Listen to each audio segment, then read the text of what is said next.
be strong, I'll carry the weight for you and I'll wear it well.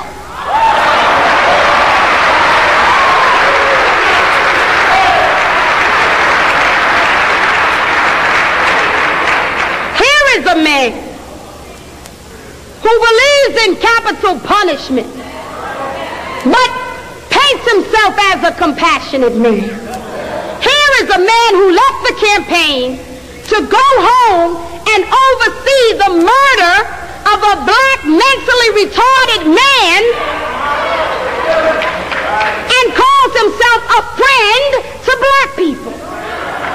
Here is a man who, when the Vietnam War called him, said that he would not fight.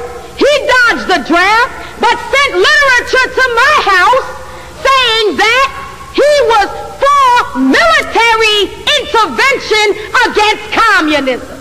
So now you tell me, if he wasn't going to fight for the principles that he said he believed in, whose son was he sending to kill people all around the world?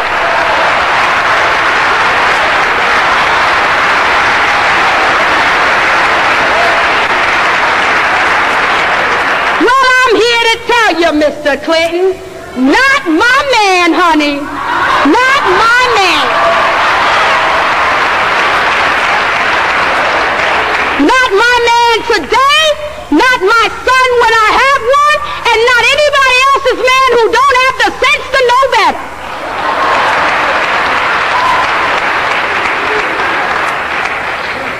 Is Mr. Clinton a racist? Is that what you're saying, Sister Souljah? Well, of course he is.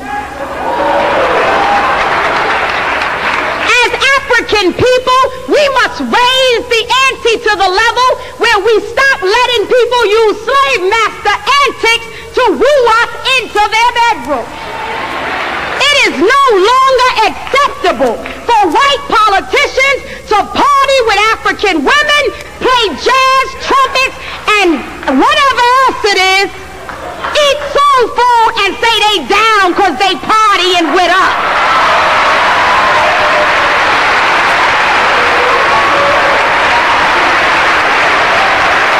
That don't mean that you down because you partying with us. Everybody in the world wants to sleep with the African woman. That's no surprise.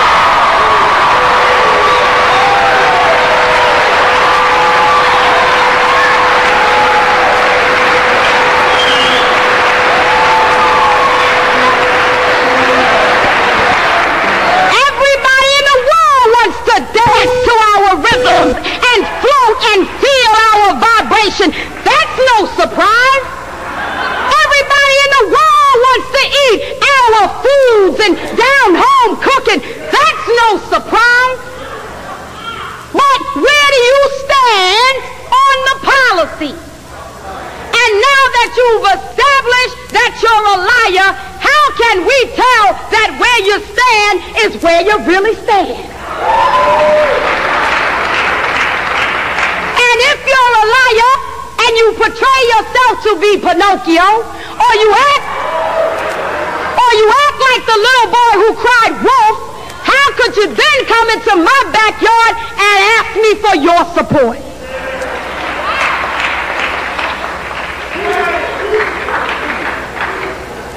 The standards have got to be changed. White liberals in name and form means nothing without substance. It, in fact, is an even greater slap in your face. We cannot continue to allow it to go on. And I'm coming to the close with solutions. It is most important that we understand, even in the recesses of our mind,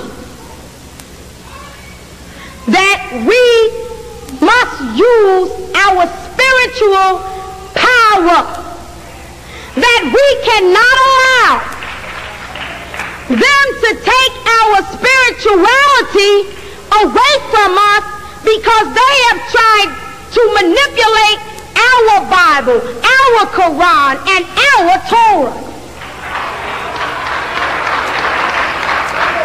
As a people, if we realize that we are in a state of emergency, it becomes absolutely essential that we cut out all of the foolishness.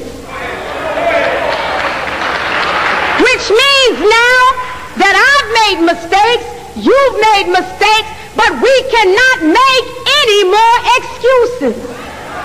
That in one of my songs on my album, I say, in a war, there can be no excuses. Two camps, the used and the users. Your mind, you've got to read and nourish. Your talent then unfolds and flourish.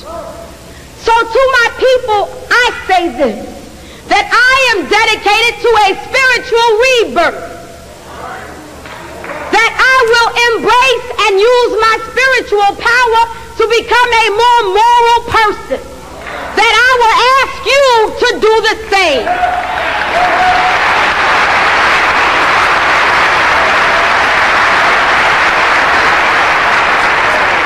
We must embrace our African values. We must teach them to our children and other children who do not have the pleasure of having coherent parents. We cannot afford to mess up because they're waiting for us to mess up. Which means now that you can be a black man with a small crime and they will use that to occupy you